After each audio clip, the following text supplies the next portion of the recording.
Welcome back to Freedom to Learn podcast. My name is Guru Eleshwarapu. I'm founder of Siliconvalley4u. Today we have Arinola Siege. She's originally from Nigeria, and I worked with her at Humber College, Canada, and we did a project with Humber College, and she was part of the team, and we'll be talking to her today about her journey and from Nigeria all the way to Canada. And for those who are new to this podcast, please press the subscribe button and also like button, so you'll see more cooler podcasts in the coming weeks. So with that, welcome, Arinola. Thank you very much, Guru. It's awesome to speak with you again. It's always my pleasure. Yeah, likewise. Yes, we had a lot of fun working on the project. Indeed. So for those viewers, including myself, obviously I knew when you were at Humber, and our interaction was more about the project you did with Siliconvalley4u. And so why don't you tell everybody about yourself, how your beginning started, and then how you ended up in Canada and everything. Thank you very much, Guru. Once again, thank you for having me on the show. To the listeners and viewers, it's an awesome opportunity for me to speak with you. My name is Arinola Siege, and like Guru rightly said, I'm from Nigeria. I came into Canada not too long ago as a college student at Humber College, studying business management entrepreneurial enterprise. You wonder why business management entrepreneurial enterprise? So prior to coming to Canada, I had my own business and I was in retail and wholesale trading. But I just realized that apart from the fact that you're doing business, you still need experiential learning. It's not enough for you to say, oh, yes, so I like to do business. I know about business. I've been doing business since I was a child, buying and selling. I needed to get a hands-on experience because I also have an MBA. I happen to have an MBA, which I attained in 2020. But of course, because it's an MBA and I did that online, I didn't really get the practical aspect of it. So it was important for me to get the opportunity to see how things run so that I can figure out how to improve my own business back home. So that's how I, ended up here in Canada. And I kid you not, it's been an awesome journey. I mean, I'm sure we'll get to the part where I actually had to work with Guru's business. So, but that's it for now. Thank you very much. So by the way, I was in Canada. It's a great city, Toronto, and you are in decent place right now, if you ask me. So for the viewers, right, just tell how easy or hard to get to abroad, including Canada, for higher education coming from Nigeria. I do understand to some degree how painful it can be coming from India, but I just wanted to hear from you how it is. Is it any different, or is it better coming from Nigeria? That is a very, very, very big question, girl, because if I say it's easy, then I'll be lying. Yeah. A lot of people are put under pressure. Like my own application took 3 months, and those 3 months were really long. Now, let me take you back some years before I even decided to come to Canada. I'd been to the UK to study, and I got my visa in less than 3 weeks. So for me, applying to Canada and then it took that long, I was so disappointed, like, oh my goodness, how much longer am I going to have to wait? But guess what? Mine was even short. I have people who, had to wait for like 8 months, for several different reasons. Maybe they didn't have proper documentations, or, I'm not IRCC and I'm not, a registered agent. So I can't hold brief for IRCC as to why, the processes differ. But indeed, it can be a painful wait from Nigeria. It can be. Yeah. I mean, I guess that's the case from everywhere. For most of the underdeveloped countries, rather, and for instance, Canada, Australia, UK, US, I'm a US citizen now. I can go easily to any place. But Yeah. if you belong to, for the lack of better term, third world country, it is challenging. And unfortunately, yes, I don't know if it is uphill or it's a challenge or whatever, but there is a lot of, how do you say it, admiration still, and there's still charisma, um, to especially US, coming here, because you are in a better place. As I said before, in US, for somebody to get a green card, it can take up to 15 years. So, and essentially you're investing your life just getting green Wow. card. That's So a long time. That's a long time. that's a long time. And by the time you get a green card, you'll be 40, 45. So, so I don't know. That's bizarre. But hey, people are still lining up, and yeah, it's good, and it's good and bad. It's Yeah, again I a topic mean, for another day. it shows that there are prospects here anyways. That's why we keep, wanting to come around. So it's what it is, right? Yeah. So tell me, so right, you have done a lot of um, education in business administration, so to speak. Right now, you're doing in Humber, and you also had MBA. So can you just in 1 minute or two break it down how MBA potentially can help somebody launch a business or thinking on the lines of being an entrepreneur, um, or a business director or whatnot. And so just so you know, we are in the process of working with a Haas school, UC Berkeley. I've seen the profiles. Man, they're all vice presidents and big time. At least they have a lot of experience prior to coming to these Haas schools. So why don't you break it down for the student who wants to be, hey, I'm going to take on, I'm going to, just join a business school for a BBA or MBA degree. That's an awesome question. I honestly wish, someone could speak to me, like break it down this way.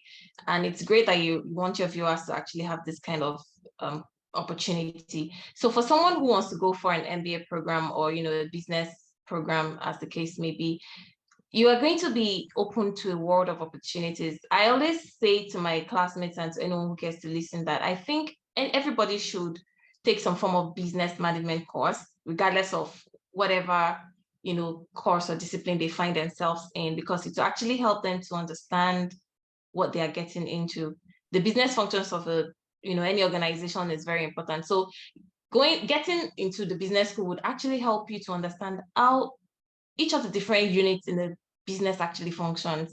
And they break it down so much. So for example, in operations, how before you site your business, you need to know the different strategies you have to put in place. Is the location favorable? Are you going to be able to get people in that place that are skilled enough to meet up to your required business?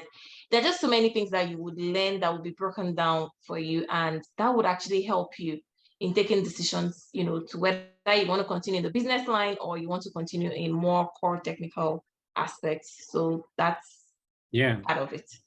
So yeah. So one more question on that. So essentially, right, as we spoke before offline, there is a tendency in schools to teach what, not how.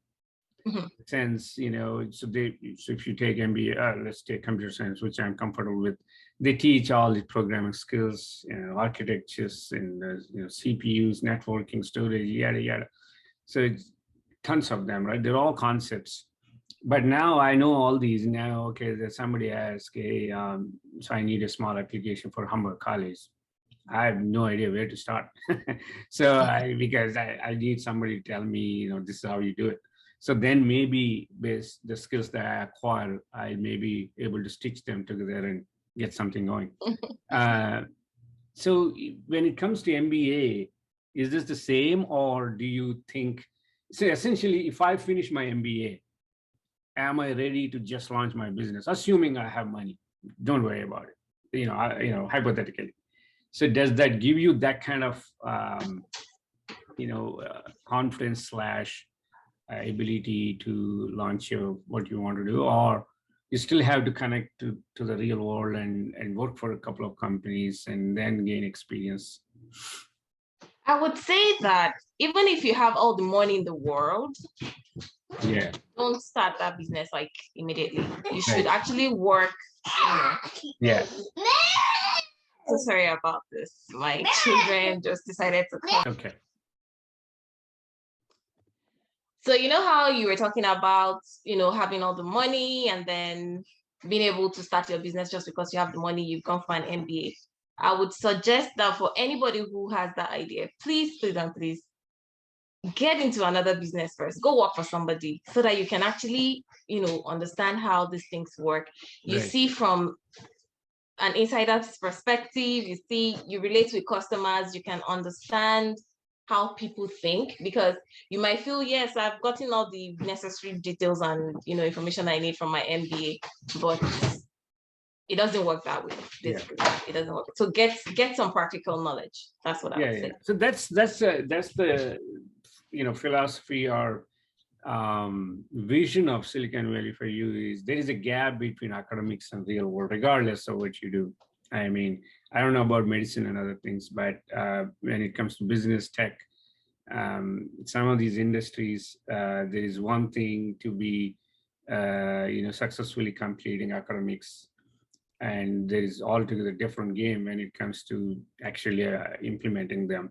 So that's where I have two wish. I mean, for those who complete undergrad of certain disciplines like computer science or something else, mechanical, electronics, whatnot, they just get into MBA. I always used to wonder, even back in my time, and how do you know that you're going to be good at business administration, what it is? How do you know? Like, because and how just today, if I look back, there are a lot of MBAs that are coding nowadays. Point is that and there are a lot of computer science guys running businesses. Point is, you don't know that so you need undergrad because companies don't call you otherwise, or you can't come to a different country because that's the checkbox item. That's the minimum criteria for you to be included in the list. And so as a result, you must have a undergrad. After that, as you said, first identify yourself, what works for you, and then pursue that if necessary. And otherwise, you do one degree and you end up doing completely different profession, quite opposite. There are tons of people doing, I know PhDs. With PhD means what, 6-8 years of investment into education. And they're doing nothing to do with whatever the PhD they did, the actual work. That's basically 8 years of life has been, in my opinion, wasted, because they could have spent same amount of time working or doing research in PhD for the work you end up doing. So that's the reason I'm asking that question, because sometimes I joke around with people. I have a guy I was going to talk to at UC Berkeley, and he has UPenn, Wharton School, Stanford, and MIT.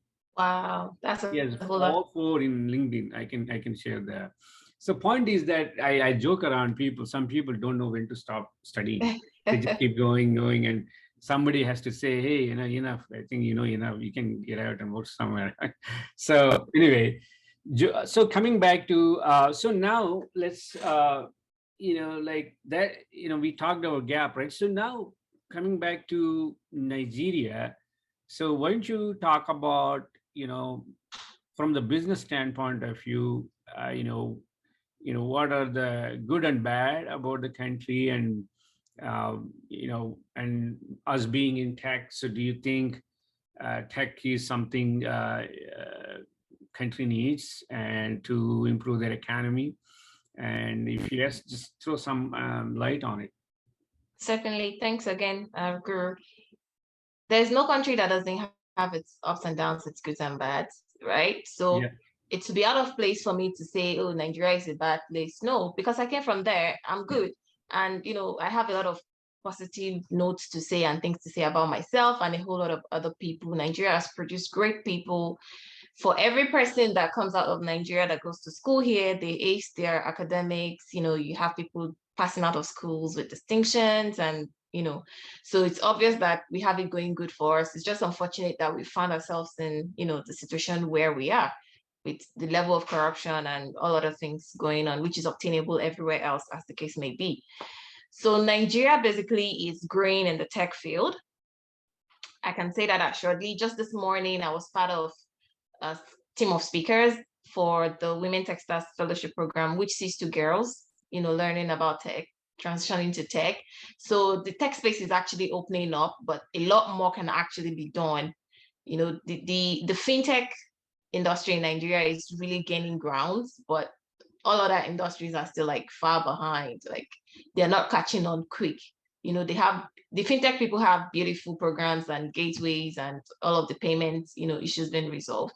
But I believe that others need to come on board so they can catch up with them. So there's a lot of room for growth and improvement in the tech space. And believe me, Nigeria is doing a whole lot. From what I know, what I've read in the news, a whole lot is being done by individuals, by the government to ensure that, people are getting up to speed. Now, a good number of people, I can say most, a good number of people now have internet connectivity. And as the day, with internet connectivity is how you can actually achieve anything technical, as the Correct. case, technological advancement, as the case may be. So it's a good and right ground, for technological advancement. So yeah, that's Yeah, yeah. I basically mean, Nigeria I personal. I tried to deal with Nigeria in the recent past. Just internet is a big problem, no doubt about it. And we work with Ethiopia, for instance. They seem, I don't know, from from where I see, I think there are, at least I never seen at least we are able to run the class and things like that. Um, and also to add to what you're saying, my opinion is any change has to start with the youth. In other words, let's say if you want to bring some kind of economy into the picture, so you got to start with a student who is in high school or college to educate those people. By the time they get to the real world, they have the expertise and energy to make that change. With all due respect to elderly people, for instance, like speaking of fintech, so if you want to take fintech to Nigeria, unless you deploy people from other parts of the world like US and have them go to Nigeria and then set this up and stay there and do all the things. So even if you train the people over there, you may not get enough resources to run the industry because, Mm-hmm. with all due respect, they're all they are into their lives, and not many people show a lot of interest to learn new things. And for those who show interest are not many, and as a result, you need resource from outside, and that becomes a burden on the country, and also it's burden on the company because all these they call them, I forgot the word, but so they charge quite a bit.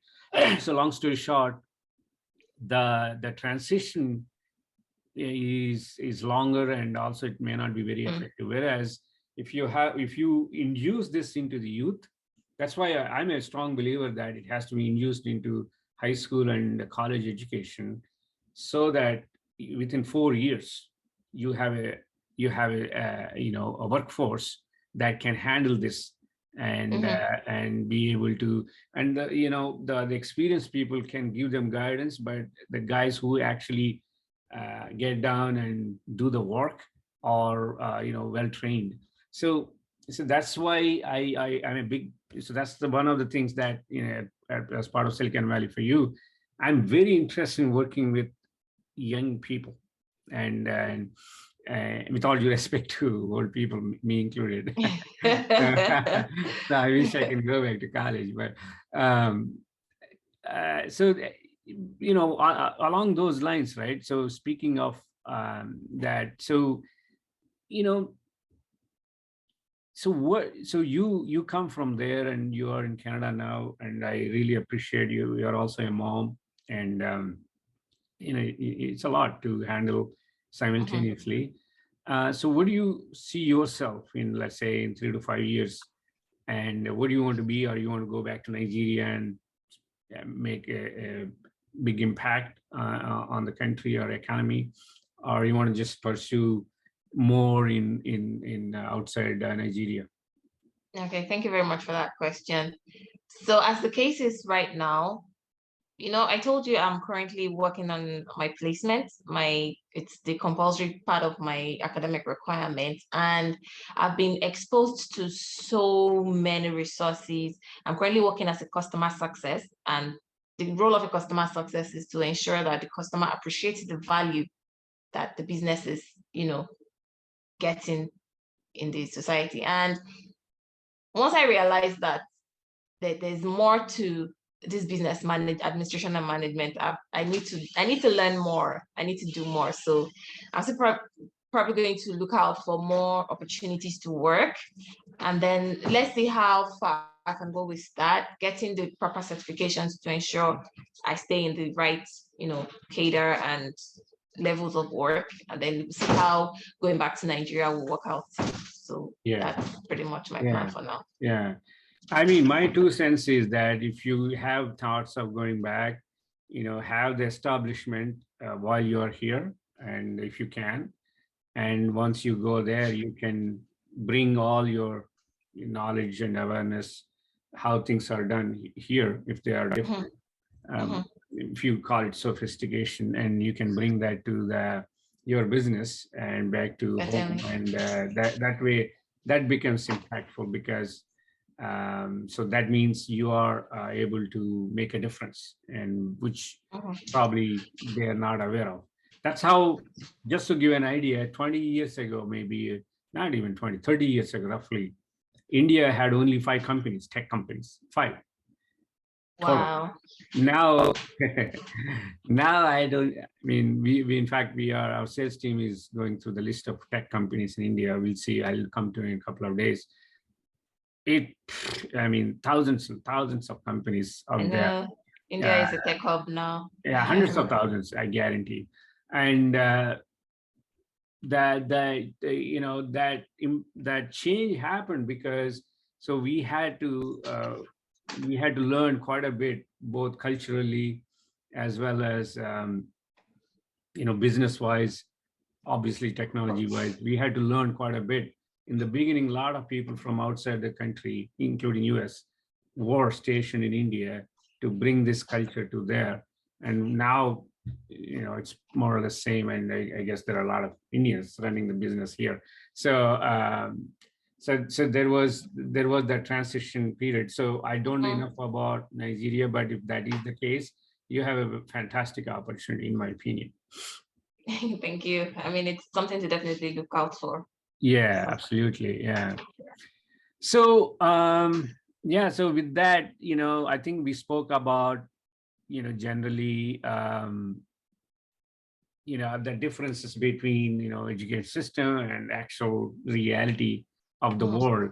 I always call that unstructured. The world is very unstructured, and you never know what comes in the way. And also anything you do, there is no process, right? Whereas in colleges, you have a process, there is a course, there is a curriculum, there is a semester, there is an exam, there is this, there is that. And then you just aim for that. And then it can be painful though. You get used to it, and sometimes it can be stressful. But also when you get out of that, when you join a company, there is none of those. It's like there is none. Doesn't matter because you can't relate. Go if you are a business development responsible person. Hey, here is our target market. Go and bring a bunch of customers. So there is no code. Hey, when is the exam? Give me index. So you can't ask for the textbook, right? Somebody was saying jokingly, there is no textbook called common sense. So so that's why I think this unstructured world dealing with unstructured world doesn't have any formula per se. So it comes only with the practice. That's what I That's right. mean by education is by, you learn by doing it. Yes. There is no studying. I mean, you study, but you try, yeah, as much as you want to prepare yourself, but unless you do it, it's not going to happen. So, so I know, so you did that. So talk about Silicon Valley4u Association. I know we worked on the project, and just share any thoughts you have. I must say that, you remember, I was blown away when we first met, because I believe that your initiative is just right and you're on the right path. Thinking about how the future should work, you shouldn't just churn people out of school with the textbook knowledge and all of that. I have had that issue. If you recall, I told you about how I've done so many things. I've gone around before I settled for business management, with tech related, you know, courses.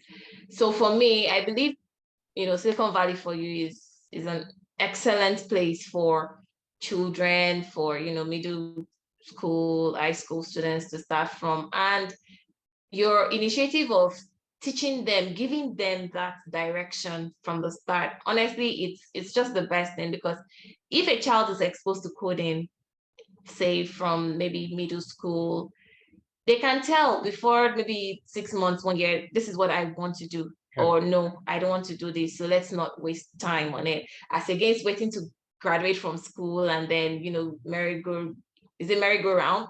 Yeah. Round, and then they're like, okay, let me try this, let me try that. So your initiative at Silicon Valley4u is awesome. It's something that really resonated with me, because I tried my hands at coding, and at this my age, learning how to code was really, really intense for me.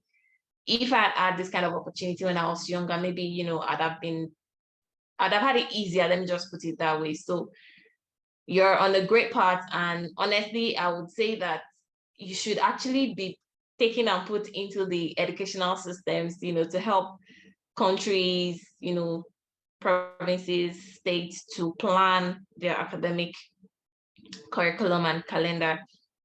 Speaking of, we all know that these days everything is tech, tech, tech, tech.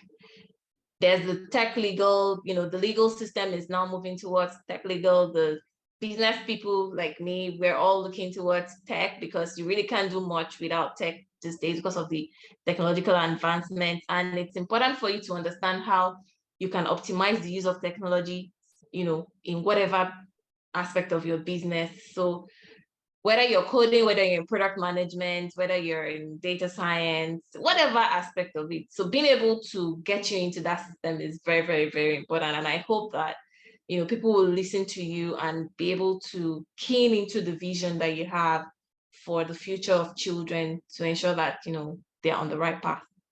Yeah, thank you. Thank you very much for your kind words. I really appreciate it. Yes. So the one you mentioned, one of the analogies I typically give to young people and parents is that it's like biking. When you're a kid, you bike, if it takes longer or not. So a kid can bike on a day one, and another kid probably bikes on day three. However, you wait for 30 years and start biking. You never do it. Yeah. I have seen a lot of people, highly accomplished people, and they try to bicycle, I meant, just couldn't. And The fear of falling would not let them do it. yeah, just falling, and just it's awkward, uncomfortable, just doesn't work. And I'm pretty sure if they try really hard, it might work. It's like one-off cases. So Yeah, that's but why somebody you're would have absolutely to support them real hard for that to happen, to hold on, yeah. to all the weight that they're going to put on it. So there has Right. to be that support. Even in some of the Hollywood actors, it's funny scenes where they do bicycle, and then everybody claps, and then camera slowly goes. There are two more supporting wheels. I know, I know, right? It's hilarious. So yeah, and yeah. So coming back to jokes aside, yeah, absolutely, and um, you know. I come from fairly humble beginnings, coming from India, And I've seen different worlds, all from almost 0 to 100. And I've seen, when I go to, in Bay Area, you can see ultra rich people and Hollywood and crazy. And then I've seen completely opposite. And when you see this whole thing, and I always wonder, where is the crux of the issue? In other words, why one person is so low and one person is so high, whatever that means, in the world of we are living in. And I think it all comes down to education. When I say education, not necessarily going to college or school or whatever. If you have the know-how, there is a Yes. good chance you're going to do well, whether you get the new know-how from school or on the streets, or just it's built in, God gave you, by birth. There are a lot of people by birth. Let's say, Elon Musk, I'm assuming, I mean, the guy is gifted by birth, I think. And so if you don't, then you're invariably, you're going to be in the situation where you can't, succeed in this world. When I say succeed, not necessarily money, it just can be anything. Yes. So that's where, I started wondering, then why is it happening? The same two people, the two people do the exact same degree, exact same thing. And in fact, one guy does better than other guy. And the guy who didn't do well, that guy is doing well now. The guy did well, he's not. When I looked at all these permutations and combinations, so that's when I realized that the crux of the problem is you have to learn to deal with unstructured world, which is real. True. And if you understand that, some of the things that you learn in school, like math, physics, chemistry, or something, go to Starbucks, how much you pay and how much you are supposed to get back, right? Those are the basic things that you need to learn from school. And beyond that, everything else has to be developed by you. And with all due respect, education system is not going to help you. It is what it is. It's not about criticizing, none of that. It's not about being negative about them. It is what it is. That's how it is. You take it or leave it. So if you want to be do something and make a difference, you got to step up. So in order to step up, what are the avenues? Tech is definitely one of them. And then there are other avenues too, but this is a easier one, in my opinion. And it's in front of you. All you need is a computer. You don't need any money. You just have to buy a computer, and most of the people have computers nowadays. Most of the people, I don't want to say 100%. There are people who don't have computers. And once your computer, this is something. The other thing about tech is everything is in front of you. It is. You don't really need anything outside of what you have in front of you if you have internet connection. And that's it. So, but unfortunate thing is, a lot of people cannot see what they have in front of them. So with that, that's my passion, but I really appreciate. So yeah, thanks a lot. And again, thanks for taking time today. I really appreciate it. Just one last question. It's a fun question I usually ask. What is the one piece of technology that you think you want that doesn't exist today? It can be any fantasy. It can be, hey, I want to be in Nigeria in 30 minutes, you're actually in my thoughts, because I've thought about it, and I've always had time to think about what would I actually want that I don't have now. Maybe a teleportation device that is not harmful to my health. I like to travel a lot. I like to see beautiful places. I would love to see the wonders of the world. I would love to, visit my family, and a teleportation device would be just fine. Just now. Yeah. No, I always think about it. I think that's gonna kind of condense this, or maybe brings world even more together. So where like you can just take a ride and go to Nigeria and then just work from home today. Yeah. So that day it's gonna happen. I hope it happens sooner. But if it does, there's Hyperloop, right? It's not up and running yet. Because then you don't need all this silly visa stuff, all these political. You get well, when you get to the other end of the teleportation, you will still have to provide your your ID. No, I mean, see, you can be you can suspend yourself in the air and attend the class for an hour and just go to Nigeria. You know what I mean? Once you are in the air, you don't belong to any country. You're by yourself. You don't really need a visa. So anyway, just jokes aside, that's my fantasy for sure. Already, thank you very much. I really appreciate, and we'll talk again very soon. Thank you so much, Guru, for having me, and I hope that all your viewers really get something from this and run with it. Thank you so much. Yeah.